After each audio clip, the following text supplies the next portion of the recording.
सलाम वालेकुम दोस्तों, आप देख रहे हैं BR मुस्लिम। जैसे कि आप लोग जानते हैं, गाजा के मुसलमान पर कितना जुल्म हो रहा है और कितने अमीर देश मुसलमान देश हैं।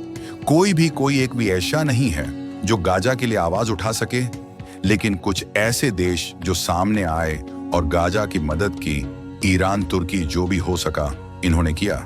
लेकिन अगर किसी ने सबसे ज्यादा मदद की है तो वही ईरान है, जिसने एक बार भी नहीं सोचा कि जिस देश में हमला कर रहा हूं कि वह भी मुझ पर लौटकर हमला कर सकता है। लेकिन फिर भी उसने इतनी मिसाइल, इतनी ड्रोन भेजे जिससे इजराइल की हवा टाइट हो गई। वो हमारे मजलूम भाई हैं। याद रखो, ये कोई छोटी बात नहीं है। अगर आज तुम्हारे दिलों में ईमान नहीं जागा तो बहुत पछताओगे। जरा सोच कर देखो, अगर ये जुल्म हमारे बच्चों और माँ बाप पर होने लगे तो क्या होगा। मैं ये नहीं कहता कि तुम गाजा में जाकर जंग करो।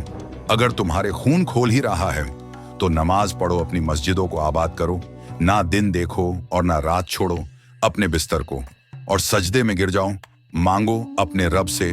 गाजा की हिफाजत वो जरूर सुनेगा। ये मत सोचो कि ये इम्तिहान सिर्फ गाजा का नहीं, ये हमारा इम्तिहान है।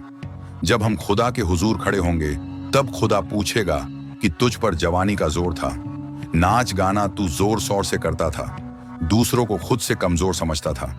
लेकिन जब तेरे छोटे छोटे भाई बहनों पर बम गिराए जा रहे थे तब तेरी जवानी कहाँ गई थी।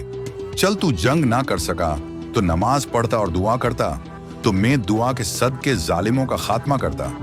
लेकिन तुम बस इंस्टा और यूट्यूब पर कमेंट करते रह गए कि अल्लाह गाजा के मुसलमानों की मदद फरमा किया।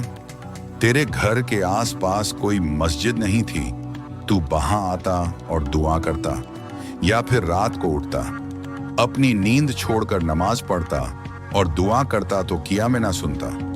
बेशक अल्लाह हर चीज पर कादिर है। लौट आओ अपने रब की तरफ, वह बड़ा मेहरबान है, वह बख्श देगा तुम्हारे सारे गुनाह। और दुआ करो, फिलिस्तीन के लिए वहां ना खाना बचा है और ना पानी।